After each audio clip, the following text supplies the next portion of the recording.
G'day, Starlo here, and welcome to another episode of the Fishing Hub. And it's a rather special episode tonight because all around the country restrictions are lifting and we're finally able to travel again. Not completely freely, but in a lot of areas we can go back to those favourite fishing spots that some of us haven't visited for 18 months or even close to 2 years. So it's a very special show, and for that reason we've decided to call it On the Road Again, because that's what a lot of us are doing, getting back on the road again and going fishing, which is pretty exciting. One of the things that I really look forward to at this time of year, spring sliding towards summer, is chasing bass and estuary perch in our coastal rivers from my kayak. And it's something that I've been able to do through most of lockdown, which has been great, but now I'll be able to go further afield, fish some other rivers on the north coast of New South Wales or whatever. But I thought I'd just have a look back at a piece that I put together for YouTube a couple of years ago about the kind of kayak fishing that I do for bass right here in my own backyard on the far south coast of New South Wales. I really hope you enjoy this clip.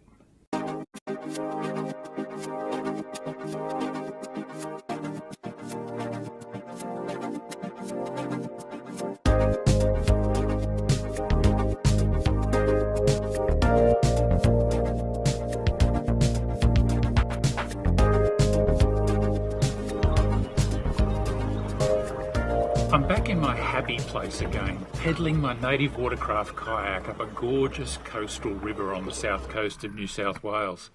Every bass season's different, and each one seems to throw up a new go-to lure choice for me. This year I must say that I'm absolutely smitten with these hell yeah chatterbaits. There's just something about them that seems to push the buttons of my local bass. It could simply be that they haven't seen them before. It also helps that they're fairly snag resistant. But no matter how much confidence I have in any lure, I always test swim it to make sure it's doing exactly what it's supposed to be doing. Lure choice is one thing, but where you put that lure and how you fish it is even more important.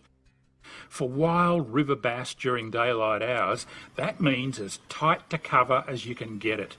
You need to probe every shadowy nook and cranny. I'm loving this Miller Rod's Switch Freak rod too. I also like to get the lure to the bottom to start with and pause a few times during each retrieve to keep it running deep. If you keep working away like this, you'll eventually strike pay dirt, and this lay-down log is just calling out to me. I've got a good feeling about it.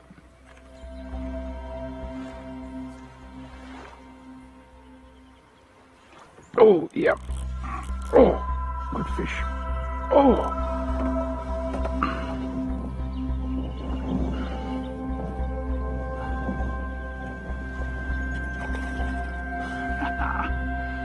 Lovely fish. Oh, it's giving me some. Oh, what a beauty.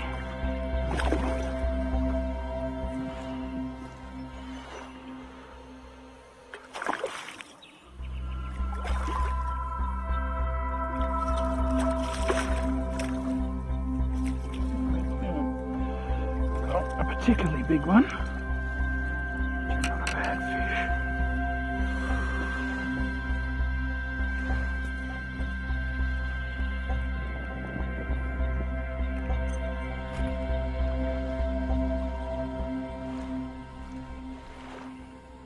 Gorgeous. Low 40s fish, 41, something like that. Just beautiful. Alright, let's get a big one.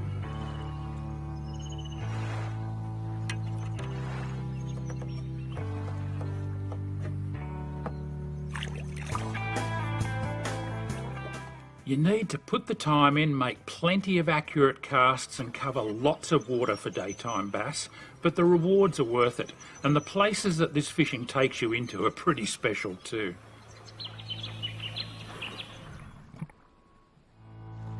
As the shadows slowly lengthen and the sun sinks lower in the sky, prospects of success increase. Everything in nature is becoming more active now, and it's fascinating to see this young fox cub venturing out of its den.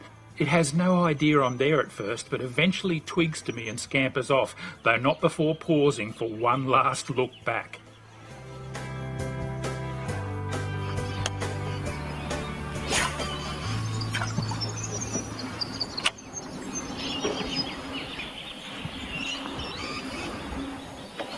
Got him. Oh, all right. I've got to get past this snag. No, he's only a little fish.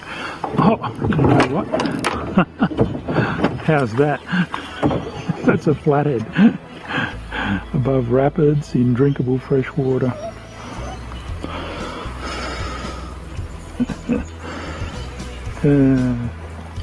Amazing. Bass one cast, flathead the next. Love it.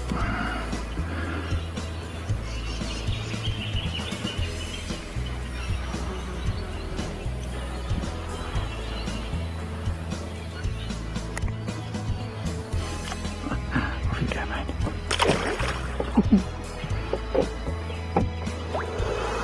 Straighten everything out. Check the leader. All good.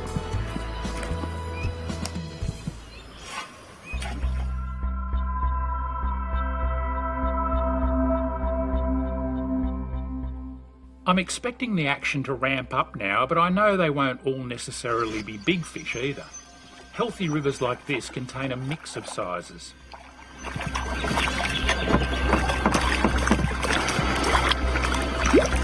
Cheeky little bugger. Hit like a real one. Gorgeous dark fish. You've been up here for a while, haven't you? That's a lovely fish.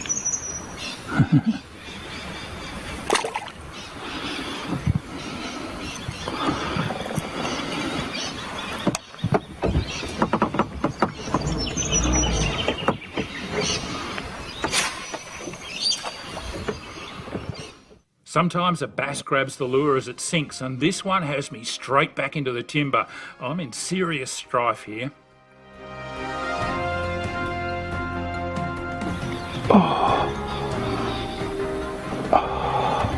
Don't know if he's still there or not. Yep, I think he is. Got him off that stick.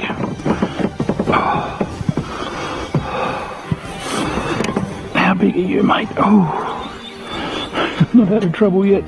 Oh yeah. Oh, he's a cracker.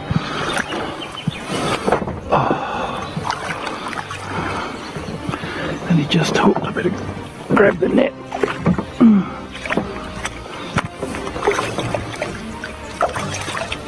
Come on, mate.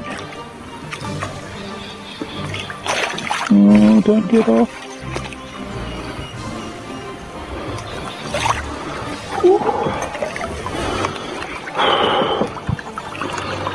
That was the tiniest tap on the drop.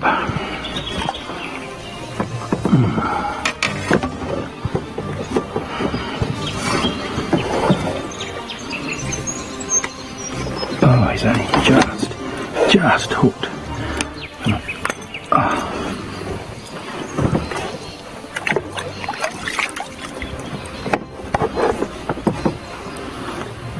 It's not as big as I thought he was going to be. Steady, mate, steady. Oh yeah, he's a good fish. 46.5 to the tips. And just over 44 fork. Lovely fish. Really good neck, but he has, or she has spawned. A little bit slabby. Alright.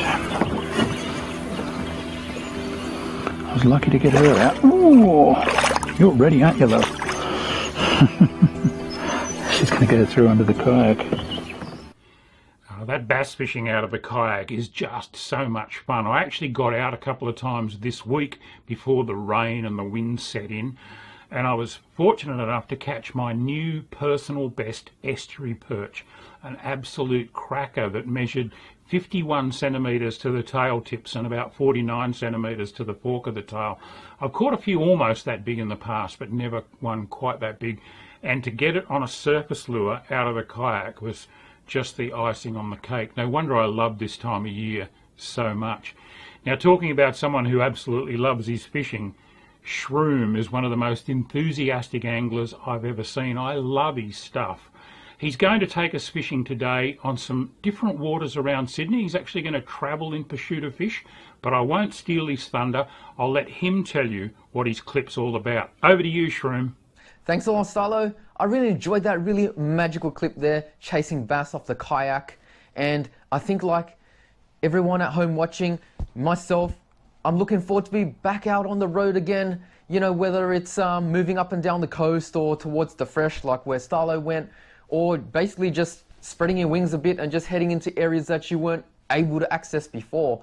You know, where people are more out and about and just being amongst it. And that's what's going to be presented in the next segment. Here I'm on the Sydney Harbour system. We're basically fishing right in the middle of the city, Sydney City. Everyone's out and about. People are walking, jogging, walking their dogs, pushing their prams. And I really like being in amongst it in those kinds of areas, not just in the brown waters, back up the rivers from where I've been stuck at with the 5-kilometre limit. And guys, it's just a lot more interesting for me. I get to fish more blue water, more options, more species, just like you guys would too. So sit back and enjoy this next segment. There's brim here, but there definitely snags too, so I don't want to be banging against the bottom. Scotty, guys, in the bay, in the Sydney Harbour Parramatta River system, just having a look beneath me. The water is putrid. I'm going to try with the hard bodies first up.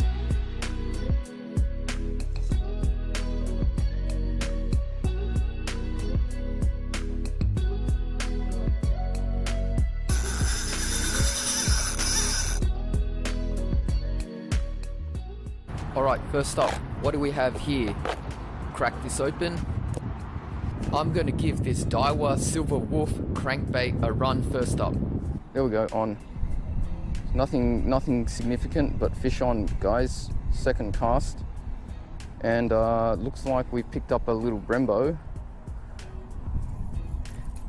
So, looks like we've made the right change. Go out in front. There we go, on. Oh, I dropped it, that was a good one too. On the pause. That's the kind of action we're looking for. Spewing, I wonder what that was, that first one. Oh no, it's taken a treble. What happened to my trebles? I've only got 2. Alright guys, I've just gone to my tackle box and I'm just taking off some trebles off another lure. I'm going to replace those ones that are slightly bigger, slightly stronger, and most importantly, there's going to be 3 prongs instead of 2.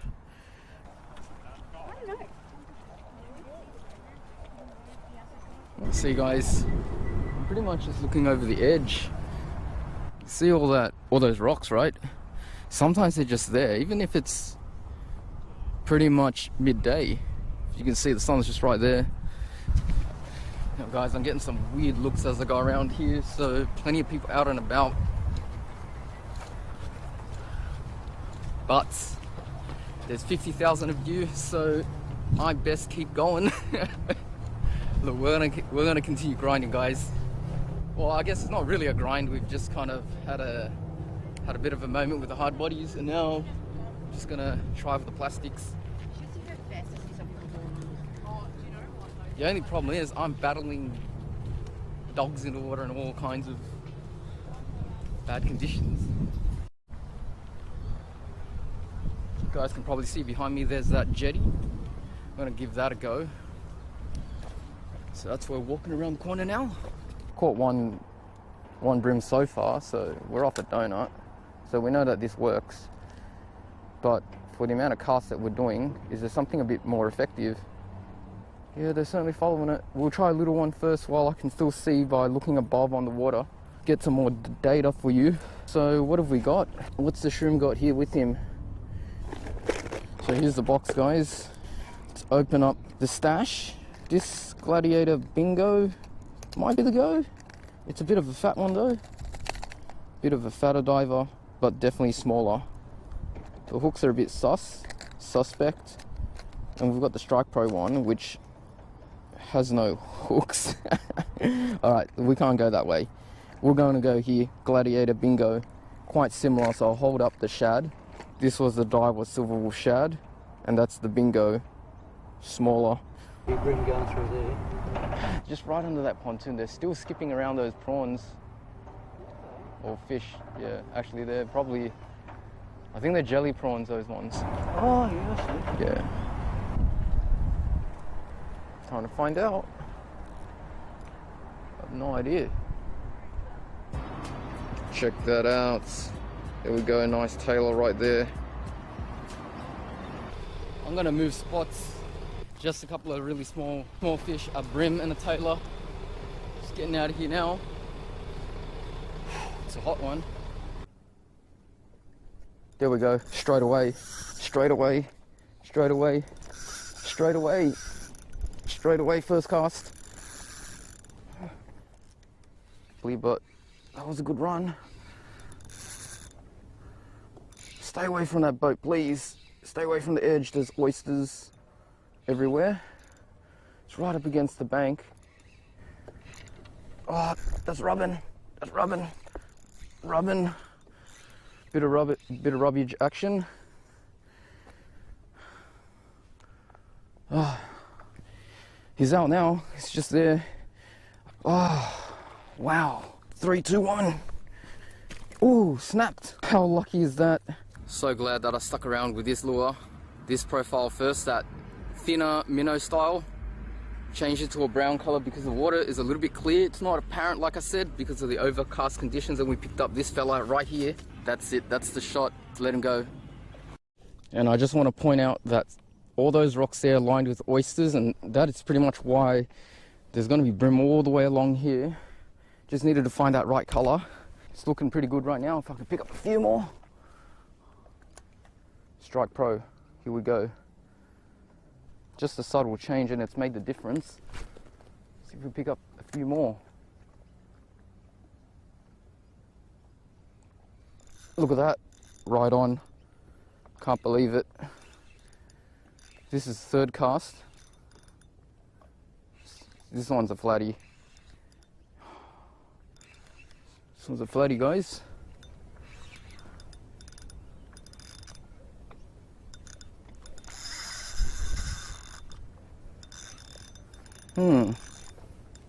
Let's give me some stick over here. Maybe it's not a flatty. Maybe it's not, maybe it's a brim. I'm gonna lock up a bit more.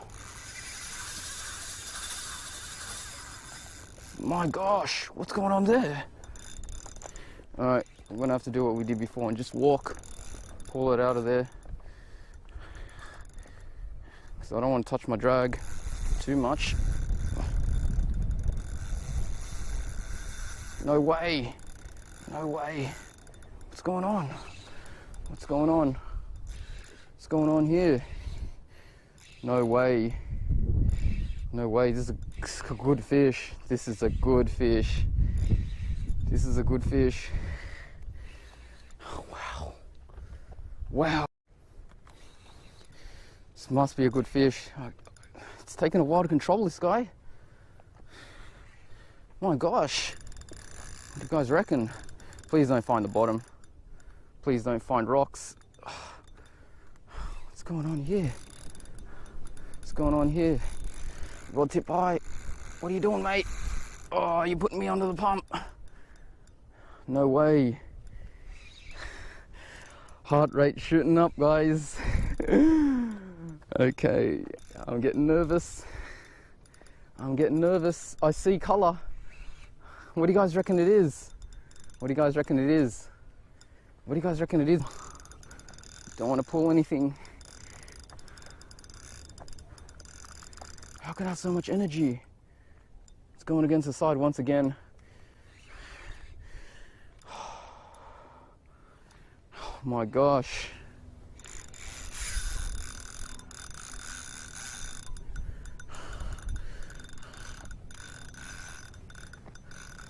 It's good fish, whatever it is.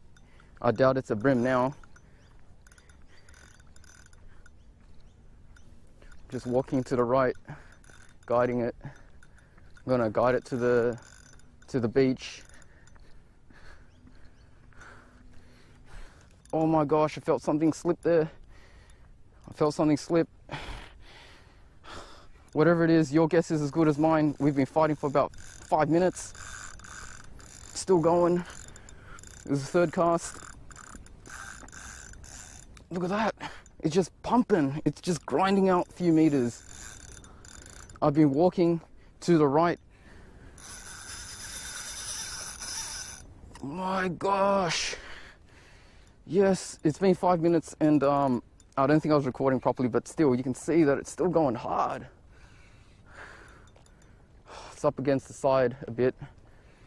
I don't want to pull a hook now. This is some good pressure. Oh, almost slipped in a crack on the ground there. Got to watch my step. Come on, hold up. My heart rate is like boom, boom, boom, boom. What is it? Look at that. It's just right there. It scared something off the top. Doesn't want to come in. There's a bit of current out that way, so it's just... Oh, don't do this to me. Don't do this to me. It's just right there, out of sight. All right, here we go. What have we got? There we go, walk back. Yes, got him. Just got to hold it there. Looks like the tail treble.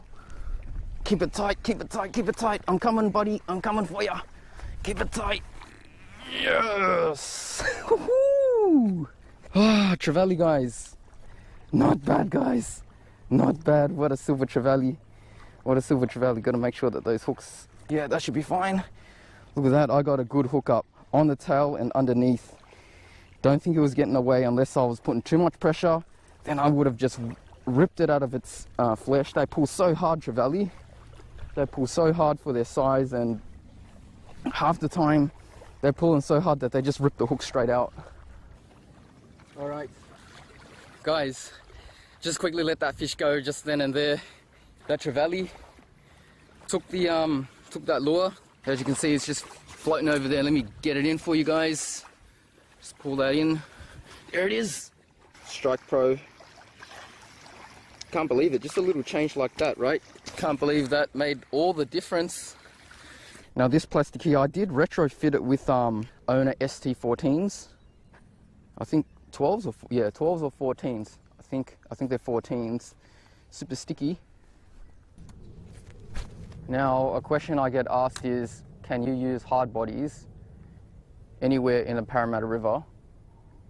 And the answer is, well, the short answer is yes. You can use pretty much the same hard bodies that you see in my videos and do the same kinds of actions and retrieves, and you will catch fish pretty much anywhere. But you have to remember that there may be better options. You know, these crankbaits that I'm using, well, you know, I use surface and all kinds of other hard bodies as well, but that's just referring to crankbaits in general. Okay, there might be, you know, hard bodies come in all kinds of styles and actions, and they're made to be fished in certain ways. There's a lot of unique shapes and unique techniques out on the market. And so, yeah, in general, you have hard bodies that'll cover pretty much every situation that you can think of fishing in Parramatta River. There we go, on. We're on. We're on there. Pulled it. Pulled that one. Hooks may be getting a little bit blunt. I've caught a few fish now. So the Strike Pro has a much more subtle action. I can feel it. It's not so strong. Some hard bodies have a really strong action and some don't. This one doesn't. So today they prefer this color, and maybe the action as well is contributing to that. I would say that I'm not really hitting the bottom up until about halfway in, or towards, yeah, the half towards me. Here we go. What's that? Got it. I paused it and we got it. I was like, what's that? This is what's that, guys. Oh my gosh. I don't know if that's going to show up on the camera there. I was just looking at it thinking, there's my lure, and out of the blue, this thing just comes zipping in. I'm like, what's that? See, that was no problem at all. I guess that's why I grab it the way I do. I don't have troubles doing that. There's no need to just change it up. And out comes that corner treble. tail treble. Came rushing in and rushing back out.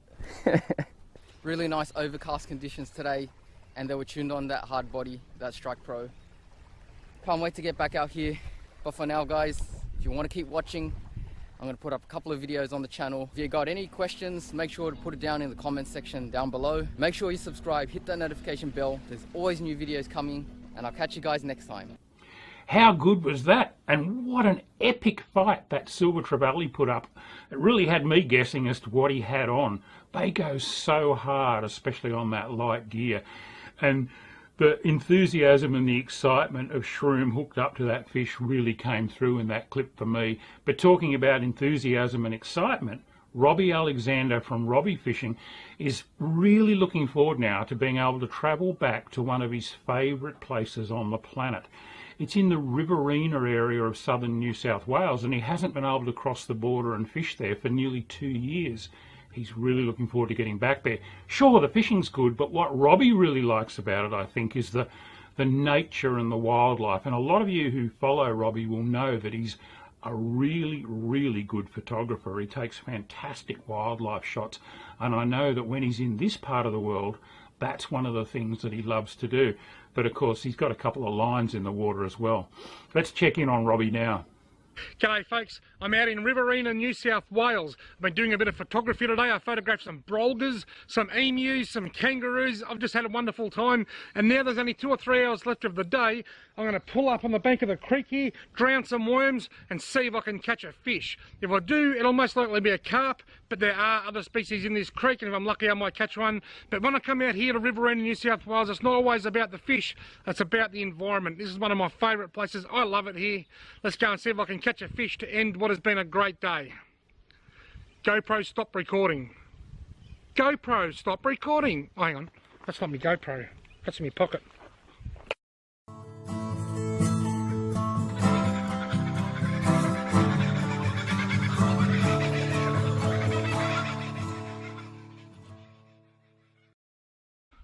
Now, last time I was here, I had this rod in over there close to those reeds, and that's exactly where I'm going to have it again this time. Right there in front of them reeds, and I caught an absolutely massive carp there too. Actually, last time I was here, I had a double hookup. I caught a couple of big carp. One was a big carp, a big carp, a big carp, and a couple of small ones. Anyhow, rod number 1's in. Let's stop talking crap and put rod number 2 in.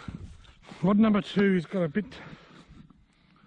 Rod number 2 has still got a fair bit of weight on it from a recent fishing trip. So I might put that right over there near them reeds. There's a fair bit of current out there. With this other rod, there's not too much current. There's a bit of a backwater here, but out there against those reeds, there's quite a lot of current. So I can go out there because it's got the extra weight on it. Time to play the waiting game. Time to play the relaxation game. This rod just had a bite. It's been in like about 10 seconds. Look at this! Whoa, it's like pulled me bloody rod in the river. Oh.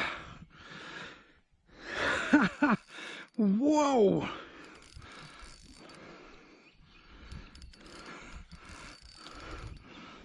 I've only been here 5 minutes. I've had one bite and then he went away. And then I just kind of sat down and it comes straight back. I just put the rod in.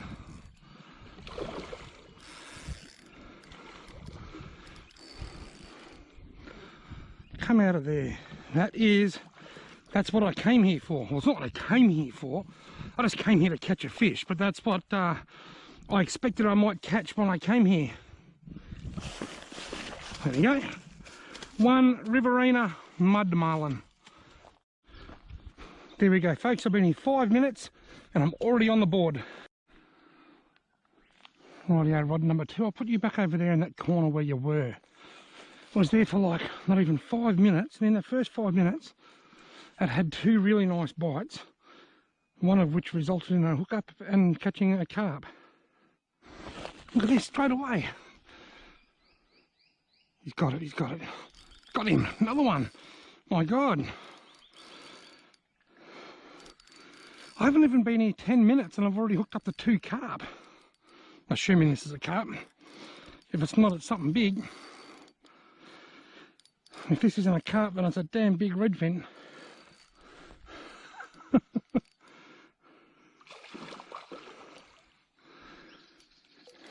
It is a carp, just as I expected. Got mud all over his nose. I've never seen that before. It's like I've been digging a hole like my dog. Ah, come back here. I haven't got a landing net or lip grips or anything today. I'm really unprepared. I haven't been here 10 minutes and I've already caught 2. Oh dear, I'm getting drenched. Right, there we go.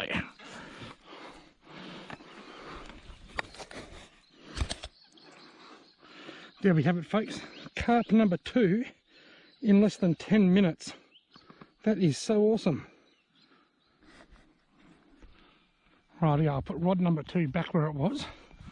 I kid you not, I've been here 10 minutes and I've already caught 2 carp. I have not even had a chance to run through what I'm doing exactly today, what bait I'm using or anything. I haven't even had a chance to sit on my esky lid and have a drink. Right, I've been here about an hour. Now in the first 2 minutes I caught 2 carp on that rod there on the right hand side, and then nothing. Before I even had a chance to sit on my the lid on my esky and have a drink, I caught 2 fish, but then it's gone dead and I've caught nothing since. Now I've got 2 rods in. They're both rigged almost identically. They've both got a paternoster rig with a small hook and a small sinker and a bunch of worms. I'm using worms on both rods. I have got corn with me, and I thought about putting some corn on because corn is a dynamite bait for carp. But the thing is, I know there are a few catfish in this waterway. There's a few redfin from time to time and possibly even a golden perch. And I'm not sure whether those fish will take the corn. Every time I come up here, I know that when I catch a fish, 9 times out of 10 it's going to be a carp, but it's always in the back of my mind that I could catch one of those other species, something a bit more desirable. And I think that by using corn, I'm making that even less likely to happen. So by using worms, I'm more likely to catch one of those more desirable fish. Just getting a little bit of a nibble here. You can just sort of see it pulling slowly. I reckon something's sucking on that. I'll pick it up. Got him. Not very big. Another little carp is my guess.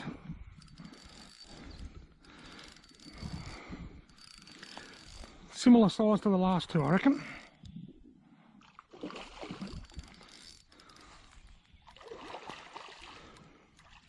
Yep, nailed it. Wow. They must have all been spawned at once. They're all exactly the same size. Oh no, it's phone ringing.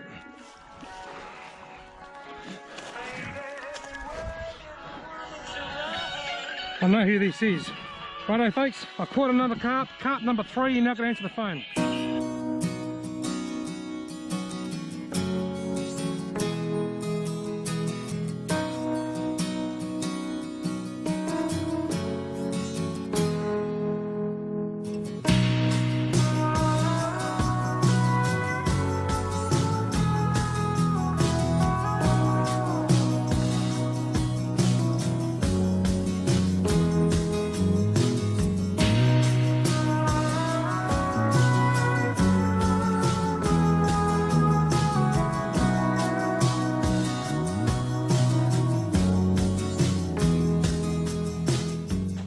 Here we go.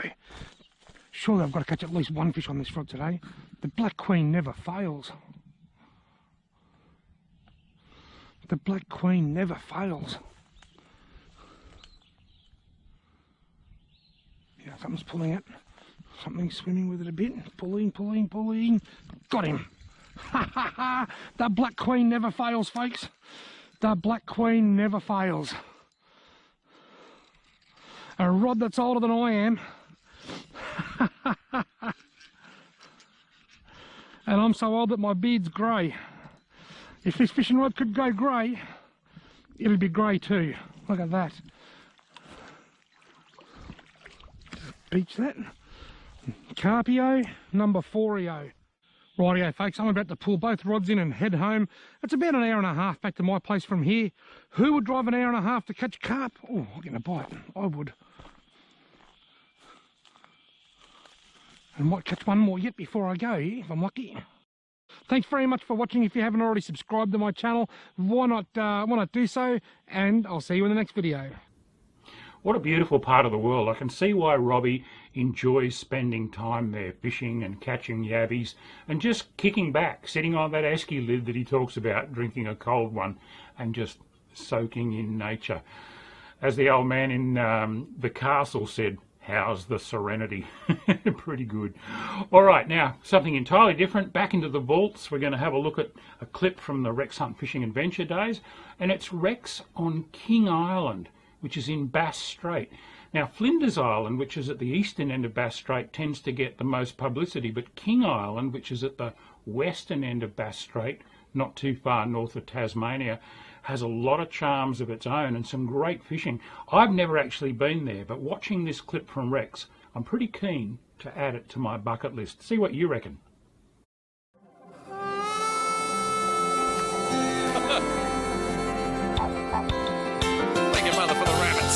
The old bearded burbler, he's in his element. It's just like nature. It's what we're all about. Wagons ho! Have a look at that! Just when they think it's safe to come out. Not an animal! Bang! I guess in the end, that's probably why we all go fishing.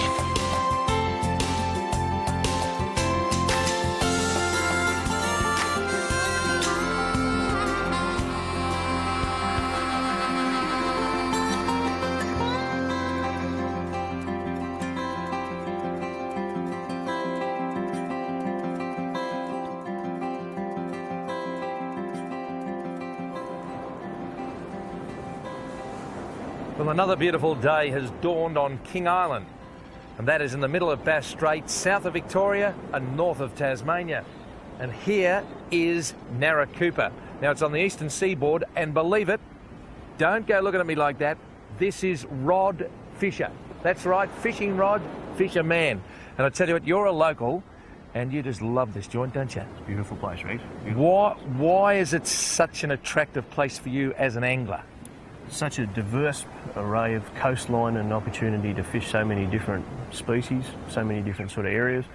Due to the fact of the island, if wind's coming in from one way, then we've got the opportunity, we'll go around to the other side of the island, get a nice bit of shelter, and away we go. So no matter where the weather's coming from, there's always a windward and there's always a lee, and I tell you what, that is just sensational. Now, today, you've made a big effort, you and the crew, to put something together for us, and what have you got? Well, hopefully, Rex, we're going to go up here around the corner into Fraser Bluff. There's a nice deep channel there and about 19, 20 metres of water. We'll have a few little drifts through there and see how we go. We're going to get a few gummy shark and a few snapper, a few flathead out there as well, so I reckon that's the first point of call. Well, it sounds like bread and butter fish, and that's what we're all about, because everyone can do this. You can come down here and you can drift for gummies and you can drift for snapper and you can catch the humble flathead, which is still one of my favourite eating fish. Rexy and Rod Fisher. Yeah, I'm serious. It'll be a fantastic day.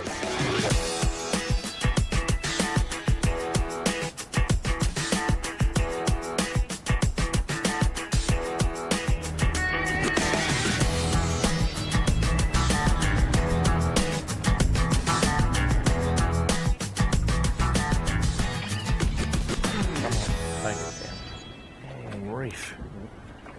Took me under the reef, did he? I've got to lift him up. Come out of that reef.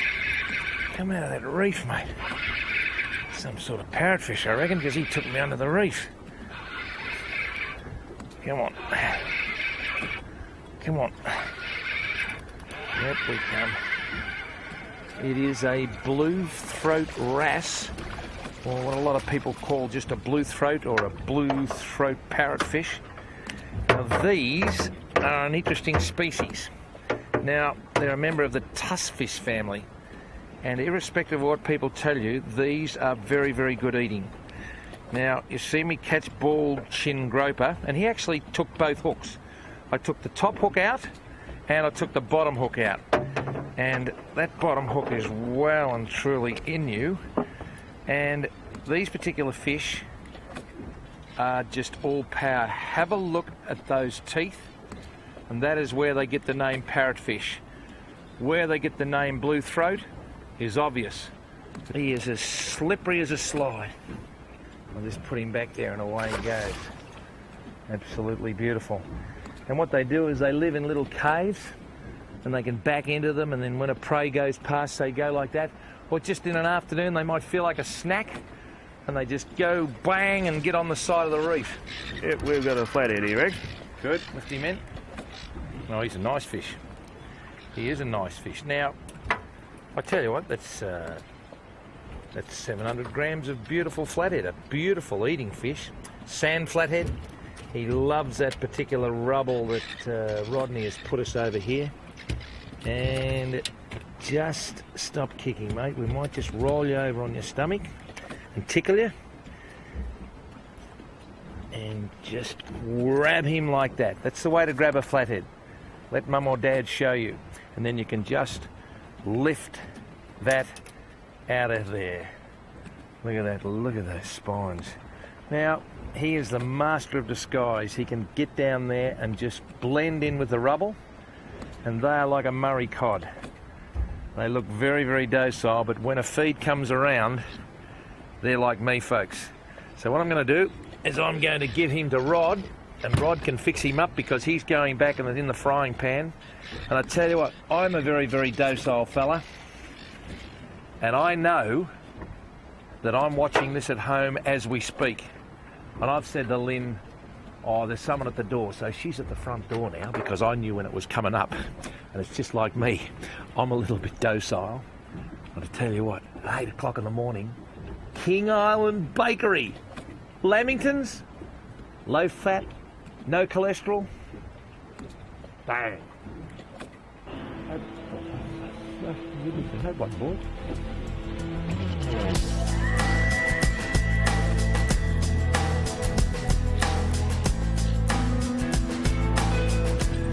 Well, there's about 19 metres of water under us, and a pilchard and a bit of squid, and I tell you what, it's the normal lucky dip. That noise you can hear is that new super line going through, and you can just pick up every kick on the tail. I reckon this might be a gurnard. And we have to have a little bit of education here, folks, because the gurnard, you've seen these at Flinders Island with Jim Luddington. And Michael is going to just show you right around the whole perimeter of that beast that is a no-no. You don't even touch it. If you want to get the hook out, make sure that it's worth it, because I can tell you now, if you get stung by that, you will experience some excruciating pain. There's no doubt about that. Now, they're a member of the scorpion fish family, and you know, other types of fish like cobblers and that I've caught as a young kid. But believe it or not, the ugliest fish in the sea can be the most beautiful to eat, and the firm white flesh of the gurnard is fantastic. But the old gurnard, he's the old vacuum cleaner of the sea. He'll grab anything, just like this bloke grabbed a piece of squid.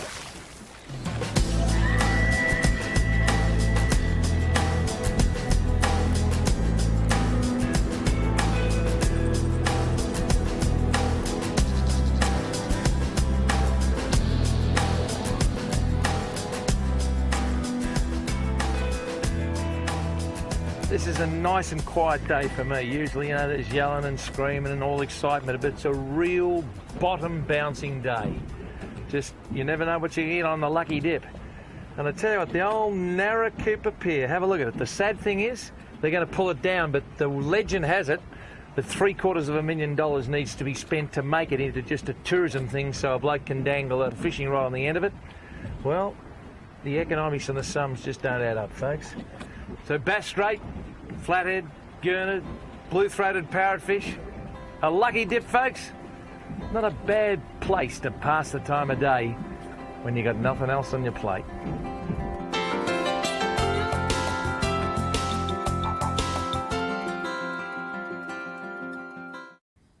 Good stuff, Rex. A bit of a mixed bag there. Nothing huge and spectacular, but a good feed of fish, and in really gorgeous surroundings. I mean, I just think that's a rugged part of the world down there, King Island, but it's somewhere that I'd really like to go and wet a line. I know they get some pretty good fish there at times.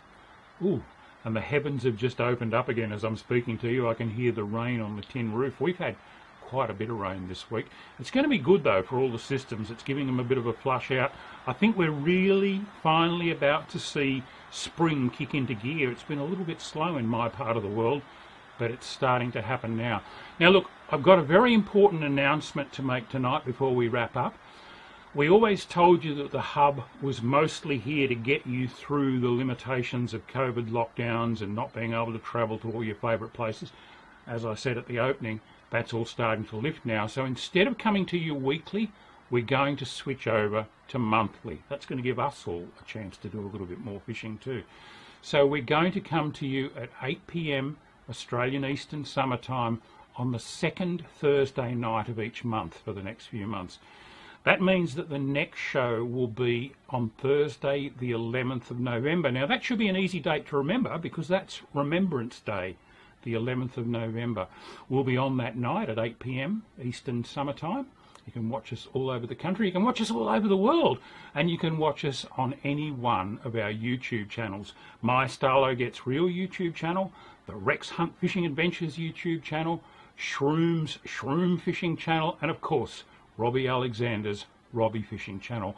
We'd love you to take the time to subscribe to each one of our channels, and while you're at it, ring that little bell icon and it'll tell you whenever we put up a new video clip, and we're all putting up video clips all the time. Oh, I finally finished my how to catch luderick or blackfish clip, and that went up this week, and it's getting great feedback. I've never put so much work into a video clip in my life. I shot it all myself, edited it all myself. Yeah, I'm a little bit proud. Go and check it out. Have a look at it. It's called Luderick and Long Rods, and it's probably, I think it's still the latest one to go up on my Starlo Gets Real YouTube channel. So please check it out. Look, thanks for sticking with us through the last month or so. I know a lot of you have actually tuned in every Thursday night. And even if you haven't, you've watched the show later on our YouTube channels, because you can watch them all. You can go back to the very first one. The one we did on land-based and rock fishing well over a month ago now, and you can watch them all on our YouTube channel. So do that if you've missed out on any of them, because there's some great content in there. We've really enjoyed bringing you this show each week, and we're going to enjoy having the time and the luxury to produce perhaps a little bit more professionally and put everything together really nicely for a once-a-month program on the Fishing Hub in the future. So until the 11th of November, when we hope to catch you again, this is Starlo wishing you tight lines. Get back out there and get into your fishing.